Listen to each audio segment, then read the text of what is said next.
it was devastating for the whole family gitu ya, despite of apapun yang terjadi di kehidupannya dia sebelumnya.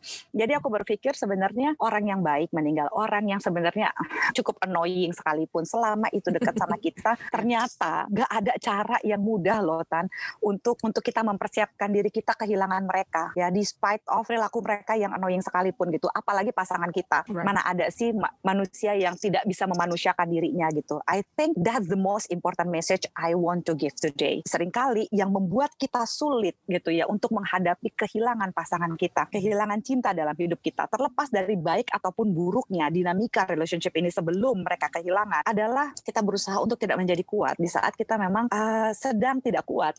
Pain is inevitable. There is no way you try to live your life as a human being and expect not to feel pain. Broken heart, yeah, losing someone that you love in so many ways gitu ya. People will betray you, do a lot of things with you, and so on and so forth. Pain is inevitable. I'm sorry. Hi, I'm Tanya, and you're listening to Janda Bercanda. Welcome to another episode where today we discuss on the subject of personal loss. As a widow, I know firsthand of how important this subject is. Returning to the show, we have our dear friend, sexologist Zoya Amirin. After working with many of her own patients and her own experiences with losses, Zoya sheds light on the stages of grief and how to move on from it, equipped with the emotional skills to cope, heal, and grow. Before I let her speak, I ask you, my dear listeners, to please follow, subscribe, like, leave reviews, and comment for the Janda Bercanda on Spotify, Apple, YouTube, or wherever you get your podcasts. That means so much to me. Without further ado, I present to you Zoya Amirin. Finally. This is our this is our third recording. Yes. We have covered a lot of grounds. We've covered dating after divorce. We have covered recovering from a narcissistic abusive relationship. And today we are going to cover about coping with loss. This is all triggered, of course, with the backdrop of the pandemic. Talking about the kind of loss where we're talking about death of a family member, or a friend or a loved one. Widowhood in general as well, because widowhood can happen anytime. Doesn't have to have the backdrop of a pandemic, really. Yeah, we remember like BCL, right? Yes, exactly. It happened during the Corona period, but his death wasn't because of COVID-19. I think it's a little bit before COVID-19, right? In the United States, it was already, the late husband returned from the United States from news reports. And so it was already COVID-19 cases in Wuhan for sure. And Oh, yeah, at that time. So already. Do you know Bunga Cinta? No. You don't know her? Well, nggak kenal dekat, tapi I know her, right? Kayak tahu dia tapi nggak kenal dia. So it was sad. Very sad. It's very sad when I see that with young widows, because I've been in their shoes, obviously. I was 30. Oh, yeah. Yes, I was 32 with a 1.5-year-old at the time. So it's something that you're not prepared for. Prepare for emotionally, I don't think you can prepare for it. But I talk about this in Janda Bercanda. I offer a course called the Janda Proofing, how to Janda Proof your life. Because I don't know if you know this, Zoya, but in my former life, I was a financial advisor. And oh, yeah. You've told me once. I remember that. Yeah. And so family financial planning was something that was the big primary core of my work. So luckily, I took my own advice as a financial advisor. So I did have family financial planning at the time. Yeah. Even as prepared as I was, there's still nothing that prepares you for the fact that, you see your husband one day and then they're never coming back home. You never see them again. Kadang-kadang kita itu suka lupa bahwa kita nggak pernah bisa memprediksi perasaan. You cannot predict your feelings. Kalau misalnya kita mau berbicara manajemen resiko, ya, you know better than I do about manajemen resiko. Manajemen resiko dalam hal insurance, manajemen resiko dalam hal apapun, taking care keluarga gitu ya. We can be like as safety as we can be. Tapi when something happen, we never can prepare our feelings sebelum kita masuk ke dalam, kalau kita mau ngomongin pernikahan atau meninggalnya pasangan kita gitu ya dalam pernikahan. Kita juga lupa bahwa sebenarnya ketika kita masuk ke dalam relationship, seringkali kita mencoba memprediksi perasaan. Bahwa kalau misalnya aku bersama dengan orang yang seperti ini, kondisi keluargaku seperti ini, kehidupan cintaku seperti ini, relationshipku seperti ini, aku akan happy. Padahal yang setidak-tidaknya bisa kita maintain adalah tentang healthy relationship-nya itu sendiri. My friends Lisa kehilangan suaminya, dia lagi hamil 6 bulan, benar-benar sedih banget waktu ngelihat itu meninggalnya suaminya, sampai pada waktu dikubur, aku tuh berpikir gini, ada nggak sih cara meninggal yang seperti apa yang akan membuat kita itu siap, yang akan mempersiapkan feeling kita terhadap orang yang kita cintai. Kapan sih kita pernah siap kehilangan orang yang kita sayang? I don't think so deh. Ya, seberapapun annoyingnya orang itu gitu ya. Aku melihat ada satu keluarga gitu, cukup dekat dengan kami gitu. Suaminya berselingkuh and so on and so forth gitu ya. Pada saat usianya udah lanjut pula, nah pas dia meninggal karena kanker hati kalau nggak salah, it was devastating for the whole family gitu ya. Despite of apapun yang terjadi di kehidupannya dia sebelumnya. Jadi aku berpikir sebenarnya orang yang baik meninggal, orang yang sebenarnya cukup annoying sekalipun, selama itu dekat sama kita, ternyata gak ada cara yang mudah loh Tan, untuk kita mempersiapkan diri kita kehilangan mereka. Ya, despite of perilaku mereka yang annoying sekalipun gitu. Apalagi pasangan kita, membuat kita contemplating, membuat kita jadi berpikir about a lot of things, memikir tentang cinta gitu ya. Jadi apa sih, ada cara gak ya untuk kita mempersiapkan diri sebenarnya untuk kehilangan pasangan kita? So I was like thinking gitu ya, ngelihat my best friends, gitu, close family friends gitu, yang kehilangan orang-orangnya. Aku nggak pernah kebayang gitu. It's always unbearable seberapapun annoyingnya itu orang. Apalagi kalau orangnya baik banget gitu ya. Kita nggak akan pernah siap sebenarnya kehilangan orang yang kita sayang, ya nggak sih? Yeah. Because honestly, we cannot really prepare in that way emotionally how we feel. Kita nggak bisa predict how we feel when it happen. Ya most likely kita pasti akan sedih gitu ya, tapi banyak orang berpikir, oh nanti kalau misalnya sampai pasanganku meninggal, ini ada loh gitu ya. Semoga sih nggak banyak lagi sekarang, tapi banyak orang yang aku temui di sofa counseling aku gitu, itu berharap bahwa, hey, I will prepare myself, I will prepare emotionally when my spouse died gitu ya. Kalau bisa sih aku duluan yang meninggal, atau kalau sampai dia meninggal duluan, aku akan melakukan hal ini. Tapi yang aku perhatiin, justru mereka-mereka yang terlalu prepare untuk mempersiapkan feelingsnya lebih lama untuk bisa coping with the loss, dibandingkan mereka yang ya udah, when it's happen we'll see. Ya, kita tahu kita punya support system, dan yang paling penting sih kalau aku lihat khususnya di Indonesia, kita harus mencoba untuk bisa mengekspresikan perasaan kita, take time to process the pain. Mereka yang lebih mampu coping dibandingkan mereka-mereka yang mencoba memprediksi perasaannya Tan, for some reasons gitu. Karena seringkali di Indonesia kita sering tidak diizinkan untuk menangis, kita tidak diizinkan untuk berproses, kita cuma diizinkan untuk kuat. Padahal mana ada sih manusia yang bisa kuat tanpa dia bisa menangis dulu? Right. Mana ada sih manusia yang tidak bisa memanusiakan dirinya gitu? I think that's the most important message I want to give today. Seringkali yang membuat kita sulit gitu ya untuk menghadapi kehilangan pasangan kita, kehilangan cinta dalam hidup kita, terlepas dari baik ataupun buruknya dinamika relationship ini sebelum mereka kehilangan, adalah kita berusaha untuk tidak menjadi kuat di saat kita memang sedang tidak kuat. You know? So allowing yourself to grieve, to properly grieve. Yes. So that's actually a very important part of the cycle, is to make sure you give yourself the permission to grieve properly, and other people to also give you space to grieve. Yes. Karena I remember the time when, like, you know, I used to find myself going to the grocery store and suddenly start crying, and that's okay. And that's okay. That's perfectly fine. You know, like, because kita nggak tahu kan, you don't know. It's like you see the favorite cereal that your late husband used to eat. You know, you used to go, or you hear a song that goes on, like going into a mall. Or and you just have a thought, you're like, oh, you know what, I thought of something funny, he would love to hear this. And typically what I would do is I would send a text message, or like, guess what, you know, and you have the instinct that you want to send him a text message about something, a passing thought, and he's not there.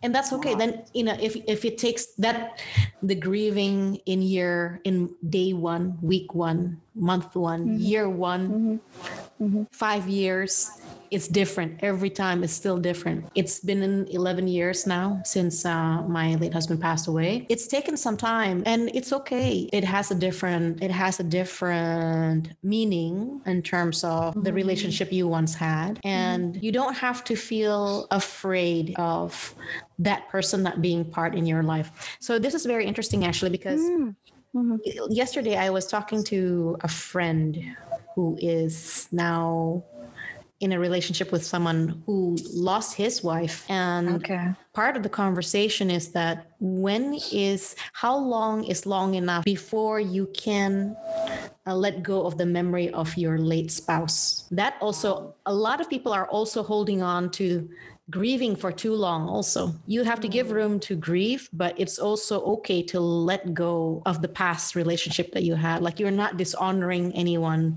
by saying, oh, okay, you know what, I still love my late husband, I still love the relationship, the marriage that I had, but I have a new relationship, and you can still honor them in different ways. And of course, it's different if you have children, like with your friend. Your friend had, that's some of the saddest things, because the child is born. It's special because your friend has a gift of the late husband, but that child never got to see the father. It's true. You can keep the memory of the late husband alive in stories that you share with your child, obviously, what their father was like. So for me, that's also something that I hear from you, from what you just said, that it's important to allow us to grieve. And from my personal experience, the grieving can take many different shapes and forms. There was a time a few years back, like maybe 6 years ago, when Zoya, Alec, I was so stunned that I couldn't remember what my late husband sounded like.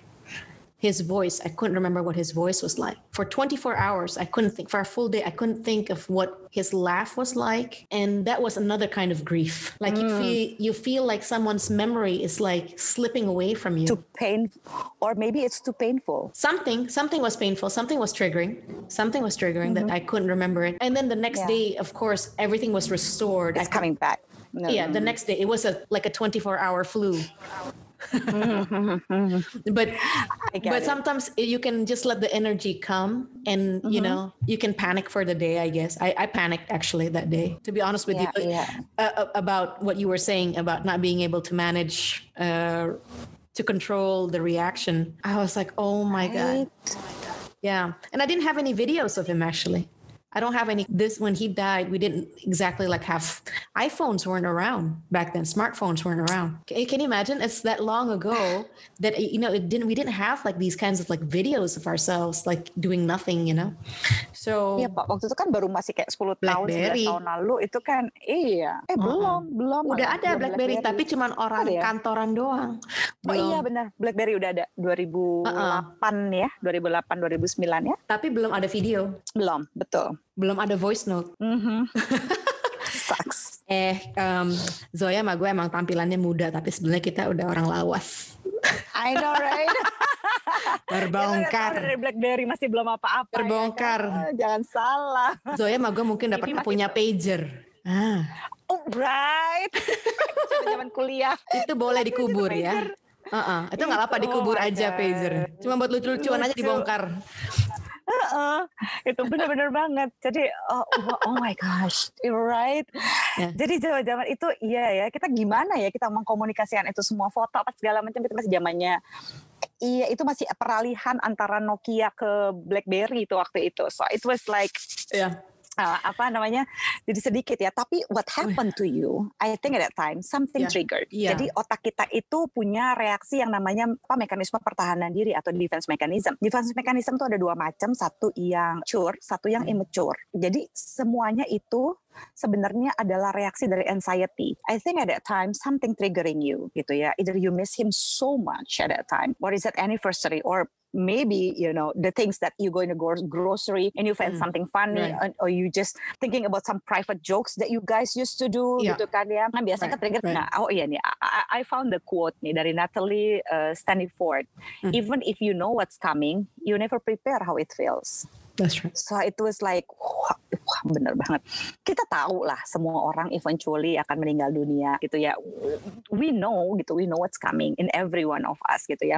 Kita bisa menyiapkan bakal kubur dan segala macam gitu ya. Apalagi my dad umurnya 81 dan dia selalu bilang gini, aku nanti kalau meninggal mau dikubur gini. Atau nggak, sering kali dia bilang gini, aku tuh nggak meninggal berarti aku tuh usianya udah ekstra ya. Dia mengatakan itu sejak umurnya dia 75 tahun ke atas. Dia selalu bilang ekstra gitu ya setiap tahunnya. Well gitu, as we prepare on what is coming gitu ya, I'm sure, I don't know how I feel when you just like going away. Nah, seperti yang terjadi to you, I'm sure itu adalah anxiety yang terlalu tinggi. Dan kenapa otak sampai ngeblok? Sometimes when the pain is too much, and the feelings cannot process, most likely they repress it. Repress itu seringkali terasa seperti amnesia. You feel like blank. Emotionally, there's like it's exactly like what you explained. You feel like no recollection of anything at all. Ya, kalau dalam kejadian pelecehan seksual itu terjadi yang namanya tonic immobility, gitu ya. They froze. They just cannot do anything because the anxiety is too high. Nah, the thing is with all due respect ya, most Indonesian people seringkali tidak memberikan kita space untuk bisa bernafas, grieving, untuk bisa proses our feelings. But they just expect us, especially as women, you have to be strong, you have to be strong. For me, the message is we have to be strong and happy. Kalau kita cuma strong doang, kita bakal depresi. We gonna get tired gitu lah. Kayak nggak mungkin banget kita cuma diharapkan menjadi orang yang kuat tanpa kita bisa bahagia gitu. Nah, orang-orang yang bisa kuat dan bahagia adalah mereka-mereka yang sebenarnya bisa memproses perasaan mereka. Ya.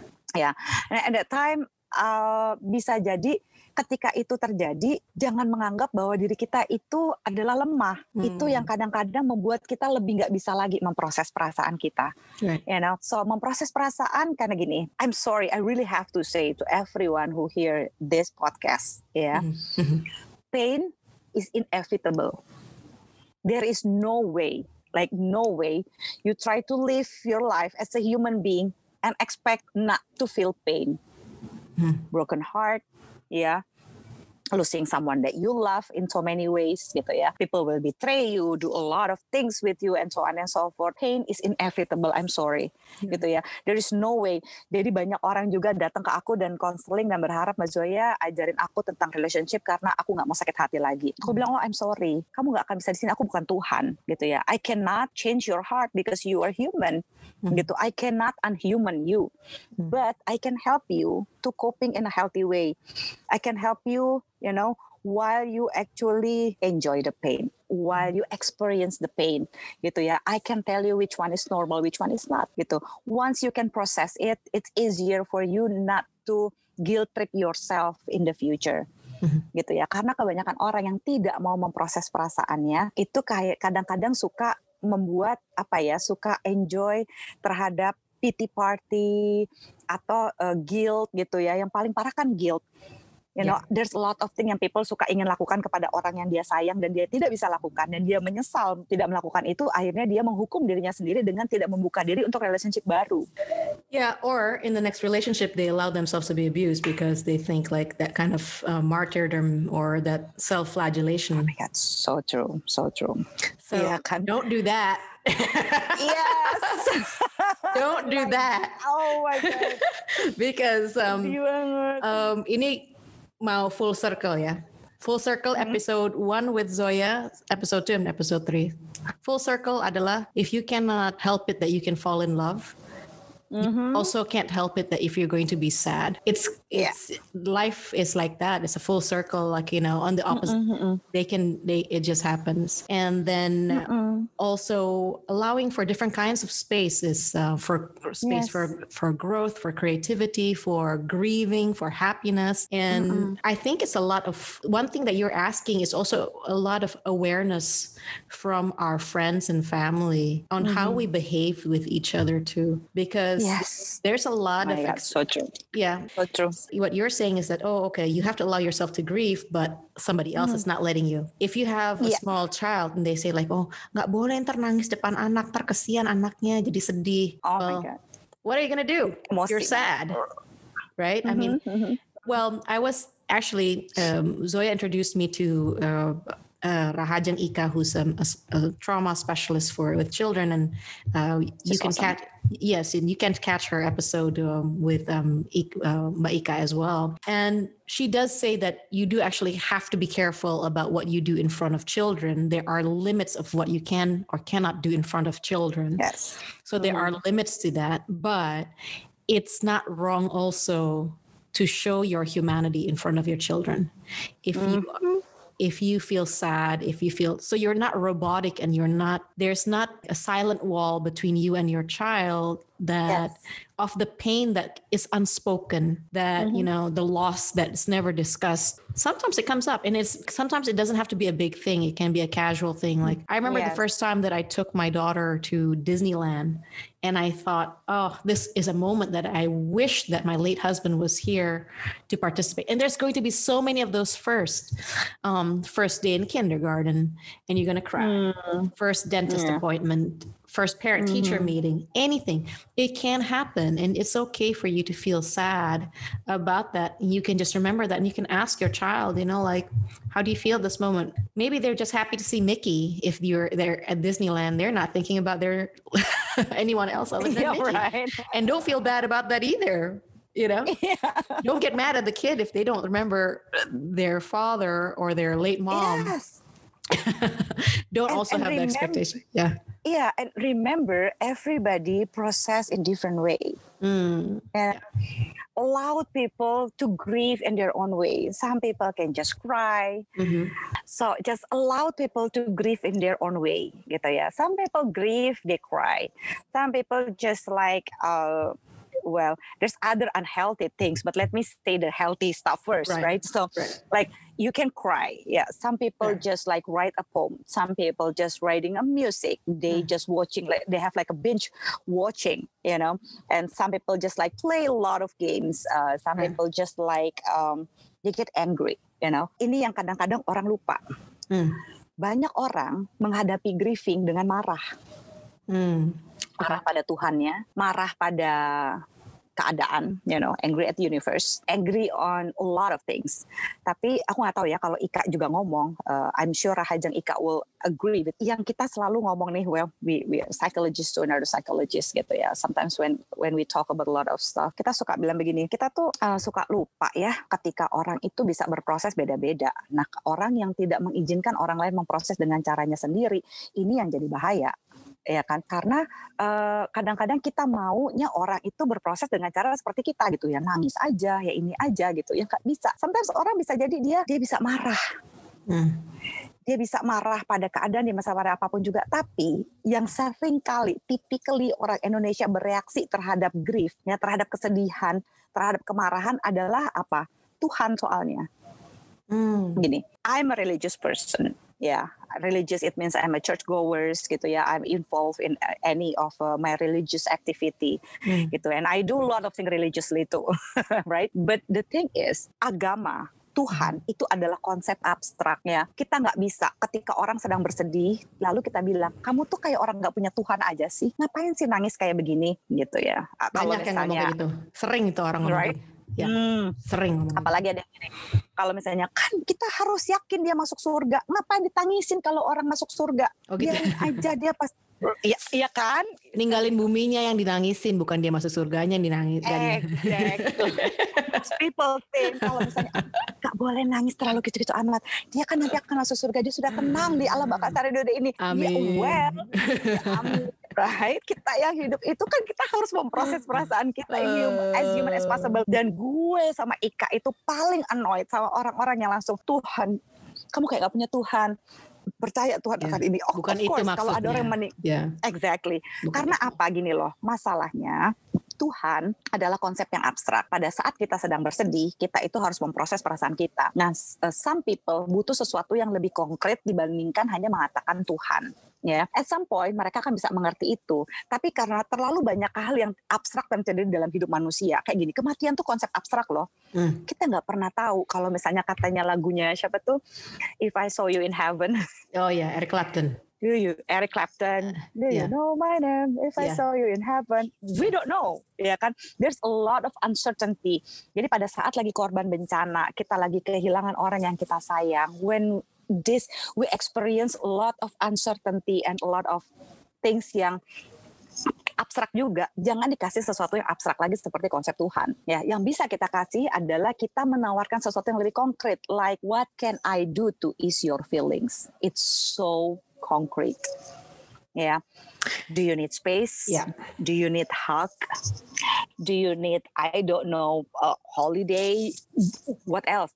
Or do you need someone to just be there and say nothing to you? Sometimes you just need someone to just like, please just, for me, yeah, I'm a very extrovert person. I like to just like cry out loud to express my feelings, but sometimes I just need to just cry in silence, and it almost always be more. I'm always grateful kalau ada teman aku yang ada di sebelah aku when I cry, and most likely she don't have to say anything, but the presence of someone that actually care about how I feel and what I've been through, it's a very great support gitu ya. Jadi kita bisa tawarkan sesuatu yang lebih konkret dibandingkan cuma bilang bahwa Tuhan tuh begini, Tuhan tuh begitu. Nah, banyak orang yang marah, ya terutama marah sama Tuhannya, marah sama ininya. Bayangkan pada saat dia lagi marah karena dia ngerasa sesuatu yang dia sayangi, kenapa sih Tuhan memberikan sesuatu yang kita sayang, kita lagi sayang-sayangnya terus diambil.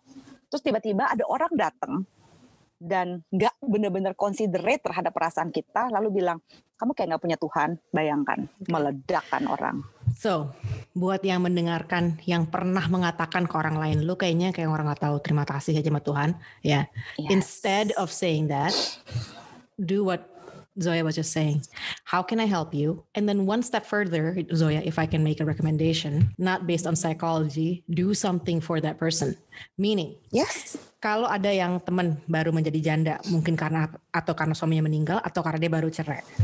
If that woman has, whether dia punya anak atau nggak punya anak, kadang-kadang ajak orang itu, kita pergi ngerjain sesuatu yuk. Something simple, maybe like sekarang lagi PSBB, mungkin nggak terlalu gampang untuk keluar aktivitas. Tapi check in on them. Be an accountability buddy to make sure that your friend who's going through a hard time or her family who's going through a hard time, that you're there. It doesn't have to be monetary value. It could be, if you can buy somebody like food or gift or helping them with their kids' tuition. I know people who have had help from other friends about that. But it doesn't even have to be that. Could just be a simple thought. The gesture is what's sudah lebih berharga more than anything else. It really matters most. You touched on something interesting earlier. You said in terms of unpredictability, and you touched on two things. You said a lot of people who say, oh, if between husband and wife, I hope that maybe I die before my husband. They want to die first. But you said about your father, after age 75, he says every day or every year is a bonus. With the pandemic, I would say that even for us, we would have to say every day is a bonus. Yeah, it's true. Because it's true. Every day we go to grocery shopping is Russian roulette, really, because we don't know whether we can, when we order delivery from Ojek online or something, delivery comes to our house, we don't know whether that, bukannya mau menakut-nakuti, tapi bukan nakut-nakutin. Ini karena wabahnya memang modelnya begitu. Iya. So every day is extra. Makanan, apa, orang. And I want to acknowledge sort of the fear. Right now, you know how you talk about acknowledging grief, acknowledging happiness. There is a valid reason for you to be fearful, and a valid reason that there's a lot of reasons to be grateful, for sure. That you and I are safe, that we are still able today to be able to make this recording, and our family members are safe, because again, coming back to the beginning of the show, where we now know people either first degree or second degree separation who have died from corona. So, and some of them are young people. Some of them are in their 40s and their 50s. So it's not old. That's our age. I mean, like, we're in the category of 21 plus plus. Right, 21 plus plus. Life began at 40. Life began at 21 plus plus. And then, gitu kan? So I think there's a lot. I mean, I don't know. How do we deal with the fear? I mean, fear is a big thing. Fear of death is a big thing, right? Our own mortality. I mean, like, I'm a janda. So if I were to die, my daughter is alone. I mean, there's my family, but, my children are, it's different. It's different. I mean, you can have a conversation. I have this conversation with my daughter quite a bit about, like, the fact is, like, I tell her that I'm going to be around for a long time, and I try. That's why I eat my vegetables, I say, and I take my vitamins. And so should she. And I stay away from the microwave. Like just a safe distance. But For sure. But this is something I think about. Obviously, is this too somber? I'm sorry, janda bercanda, not enough bercanda. Kita terlalu ini ya, tapi ya gimana ya, well, pada waktu kita coba ngadepin fears gitu ya, salah satu juga sebenarnya coping mechanism yang coping mechanism, tapi juga let's say how do you call it, defense mechanism yang mature itu adalah humor. Jadi there's some point ketika kita bisa bercandain penderitaan kita, ya, tanpa kita merendahkan orang lain ya. So that's why I like your idea about bercanda-bercanda. Jadi after a long time, waktu lagi Tania kenalin itu, aku bilang gini, oh my God Tania, sumpah itu lucu banget gitu ya. Waktu lagi aku Tania bercanda, kok bisa ya si Tania kepikiran, itu asli deh. It was like kocak gitu ya. Tapi I saw you when you doing all of this. It was like the way you coping in a mature way gitu ya.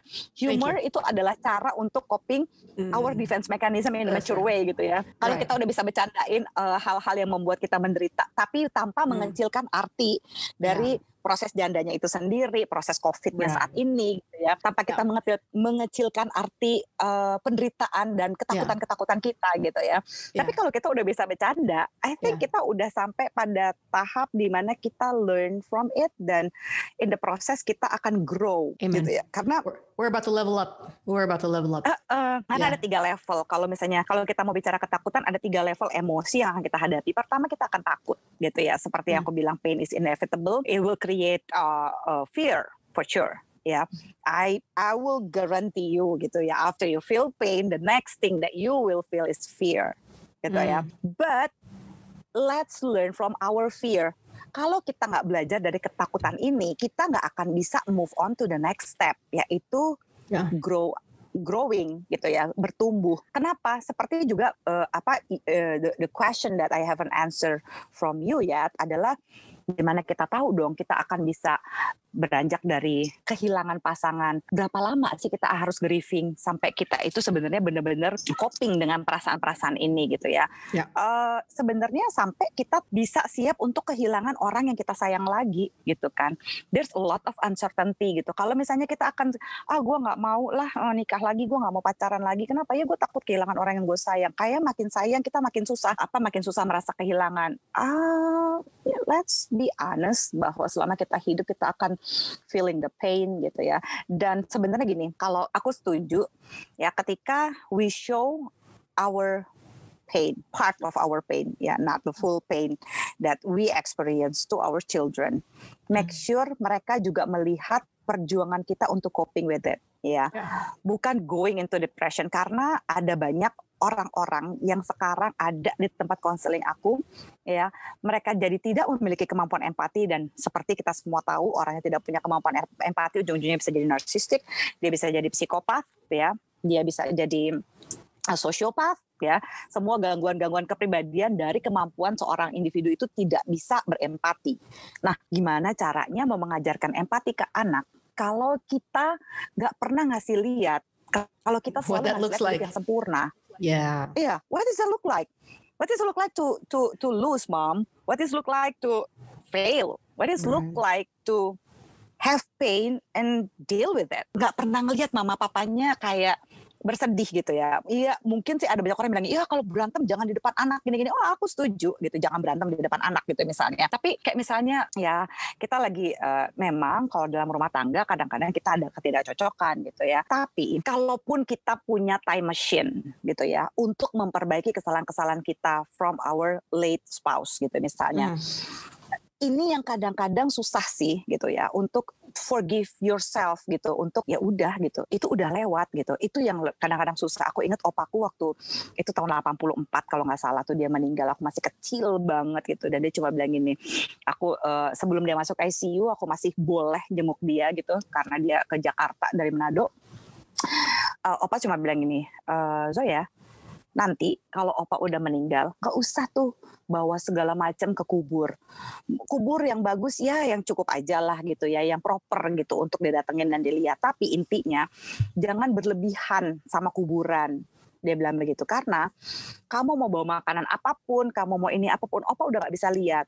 Ya, sekarang gitu, buat opa aku tuh dia, I want to spend time with you. Aku senang bisa megang tangan kamu. Aku inget banget itu, it was like very strong childhood memory gitu.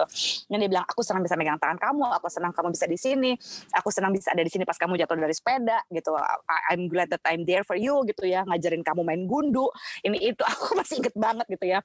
Kita makan es bareng, padahal opa tuh waktu itu karena ada ginjal atau apa dia nggak boleh makan es, tapi ya biasanya dicuri-curi makan es berdua sama aku. It was like very happy memory. Jadi aku sampai inget, oh benar juga ya, kadang-kadang yang bikin kita susah untuk menghadapi grief itu adalah coba dulu gue bikin begini ya, what if I'm doing this, what if I'm doing that, itu yang kadang-kadang berat. Dan kalau misalnya kita dengan answering your question gitu, kapan sih kita bisa move on, kayaknya kita mesti ngadepin satu, ketakutan kita, dan kedua kita udah nggak bisa bikin apa-apa lagi gitu ya. What we can do right now adalah loving ourselves, taking care ourselves. I'm sure pasangan kita juga mau kita happy kan gitu. Ada yang berkelit bilang, nggak mungkin, you don't know my spouse, dia tuh orangnya cemburuan, dia orangnya kayak begini, dia nggak mau kayak gini. So where you going from here gitu ya. Kalau misalnya kita masih mau hidup di past, akan susah kita mau menghadapi apapun ke depan gitu ya. Yang bisa kita lakukan adalah are we happy, dan jangan lupa bahwa ketika kita berinteraksi dengan orang baru ya, saat kita udah benar-benar siap, bukan out of guilt, bukan karena banyak orang yang bilang gini, ya udahlah nikah lagi soalnya kan kasihan anak-anak sendiri, kasihan ini itu sendiri. Itu juga adalah alasan yang selalu salah untuk menikah lagi gitu ya. Bukan karena anak-anak butuh ibu baru, butuh ayah baru atau apapun. First of all, you need to realize, are you ready gitu ya, untuk kehilangan, untuk berproses gitu ya, untuk mencintai lagi tanpa merasa bersalah. Sebenarnya selama kita masih merasa bersalah, I'm not sure kalau kita tuh udah benar-benar siap untuk masuk ke relationship yang baru. Karena rasa bersalah itu tanpa sengaja itu akan consume our heart, our mind ya, sehingga kita nanti akan banyak guilty-nya di relationship yang berikutnya. Gitu. And that becomes then a very easy ground for you to be manipulated. So iya. Jadi bisa so please don't terasa seperti cinta apalagi ya kan. Yeah. Makes you the wrong kind of bucin, like that's yes. Yeah, that's unconsciously becoming this, subservient to the other person's want and need. Jadinya don't do that. Yes, don't do that. Don't. Okay, so kalau sama Zoya harus ada rekap karena banyak informasi ya. Jadi semuanya, dan I like karena excited. Yeah, so Zoya has been here again sudah ketiga kalinya. So always bringing back to the from the beginning. Jangan lupa your journaling. Don't forget to your meditation, learning. Meditation and journaling, the sense where you're doing the self-reflection of the things that have happened in the past, whether it's the loss, whether it's a past, a breakup that's not death or a divorce, just anything. So you can learn from it. And then, because kenapa Zoe, like it will come, the issues that you don't deal with will continue to surface kan? Oh yes. You'll come back. Kalau kita nggak kalau kita nggak menangis di saat kita sedih ya, nanti pada saat kita lagi ketawa-tawa kita bisa nangis. That's the thing gitu ya. So salah satu hal yang paling yang paling simple ya, template that you should bring with you adalah emotional intelligence. Emotional intelligence itu adalah mengekspresikan perasaan yang adekuat. Nangislah saat sedih, ketawalah saat harus ketawa, marahlah saat memang orang yang perlu dimarahin, sesuai dengan kadar yang tepat, cara yang tepat gitu ya, pada orang yang tepat gitu. Sehingga kita nggak snap off somebody else gitu, out of something that actually not necessarily nggak seharusnya kita marah ke dia, tapi kita jadi marah. Kayak misalnya tiba-tiba kita marah pada orang yang lewat gitu ya, lagi macet, motor lewat, terus ada orang yang nyenggol kita ngamuk seada-adanya. gitu ya. Kita memang bisa marah sama orang, tapi mungkin kadarnya 4 nggak sampai 10. Most likely ketika kita melakukan itu pasti ada sesuatu yang tidak kita selesaikan dan itu numpuk jadi precipitating event, akhirnya kita meledak gitu. So let's express our feeling. Nggak ada orang yang perlu dimarahin, so what? Dia marahin, tapi dengan cara yang tepat, kadar yang tepat. Kalau dia perlu dimarahin 8, ya marahin 8 gitu ya. Jangan sampai dia perlunya dimarahin 8, kita marahinnya 10. Level 50 ya. Wah, aduh ibu ini galak banget sih, buset gue takut. Tapi gue juga jadi inget tuh ibu yang marahin polisi itu loh, inget nggak yang di tengah jalan tuh sampai viral, dia ngamuk, dia jambak polisi itu pagi-pagi. Gue rasa wah dia habis ngamuk nih pasti di rumah nih, kayaknya dia kebawa ke jalan. Well, okay, on that particular note as well, itu maybe also to put things always in appropriate responses ourselves for to have an appropriate response. But also what we learned also from past episodes with Zoya is that it's very important to acknowledge another person's feeling and emotion. So that's when you practice empathy on other people and that becomes habitual, that the energy around you, other people will start respecting you the same way. If that is the reciprocity that you can cultivate between you and your relationship with your loved ones, because and that's the hard one. Creating that boundary is hard. I have to say, because sometimes you try to be empathetic to somebody else, but that person doesn't get it. And if another person doesn't respect you, doesn't give you space, you can say, for example, if Zoya's trying to explain to me, oh, Tanya, I had a really bad day. Okay, Zoe, first don't say, don't you know how to be grateful? Don't say that. Yes, oh my God. So true. Don't say that. Nanti dia di lampu merah ada bapak polisi yang dibentak gara-gara tadi nggak di-acknowledge sama Tania. Nggak di-acknowledge. Earlier in the day. Validitas perasaan tuh penting. Yeah, so validate your partner feelings. This is the practice like this, yeah. So it's true. And then if Zoya's like, you know what, I'm freaking out. I'm freaking out because maybe I had a meeting and I'm worried whether I can be exposed to COVID. Yeah, right. Terpapar COVID. It's like, oh man, like that's terrible. Let's think about this. Were you safe distance from that person? Did any one of you sneeze during that meeting? You know, right. Let's talk about it. Let's talk about it. Karena abis itu, lu apa yang bisa bikin lu tenang sekarang? Lu mandi, ya kan? Nah, lu minum vitamin gitu. Right. What can ease your feelings gitu? Lu bisa apa gitu sekarang to prevent that? Ya kan, bukannya dengan bilang, udah lu kayak nggak percaya Tuhan aja. Udah, atau lu jangan parno deh. Parno deh. Atau lebay banget sih begitu doang. It's like, yeah. So ini kita mungkin latihan ya di sini untuk self empathy and empathy to others also. So yes. And just I guess in Janda Bercanda we practice all sorts of emotions: sad, angry, happy. Yes. Yeah, you know, and everything's okay. Yeah. Film apa itu again Inside Out, favorite movie of all time. Yes. The best emotional intelligence movie, like best. That explain all of the emotion at the same time. That's putting it very simply for anybody who doesn't understand. And that you need to have the different characters, that you need to have the angry, the sad, the happy, the excited, you know. Yeah. Right. So if you don't, else. Yeah. So you're not gonna be human. Dan satu pembelajaran dari Joy yang juga bagus banget di film Inside Out adalah Joy baru sadar bahwa si karakter ini, she's never feel fully happy without experience sadness. And it was a beautiful process. Like what? That's like emotional intelligence, Daniel Goleman 101. Literally amazing. Wonderful. Well, thank you, Zoya. And you know what, guys? Thank you. Hopefully that we can have Zoya more regularly for different kinds of talks you know, regarding mental health. So if you have any questions for me or for Zoya, feel free to DM either one of us, and we'd be happy to make that into a subject for our upcoming podcast. This particular season is a lot of psychologists that we have on the episodes, and that's because following up on your requests. So we do want to make sure that we do hear what you're saying. Again, being full of empathy, listening and responding. So Right.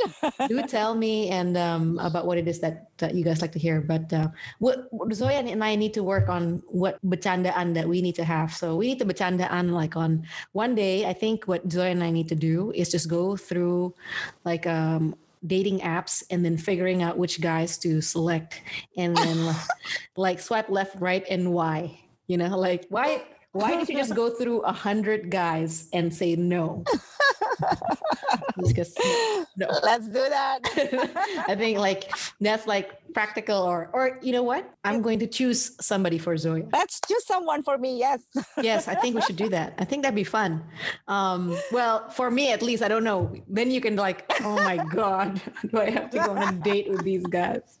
You don't have to try. Well, at least yeah, it's a Zoom call. It's fun. Call. No big deal. All right, everybody. Thank you so much. And thank you for joining. And then we'll catch up on the next episode. All right? Yeah. Take care. Thank you, Zoya. Bye. Thank you. Bye. If you made it this far, and if you liked today's episode, or have questions or comments, go ahead and send me a DM. Thank you for listening, and goodbye for now.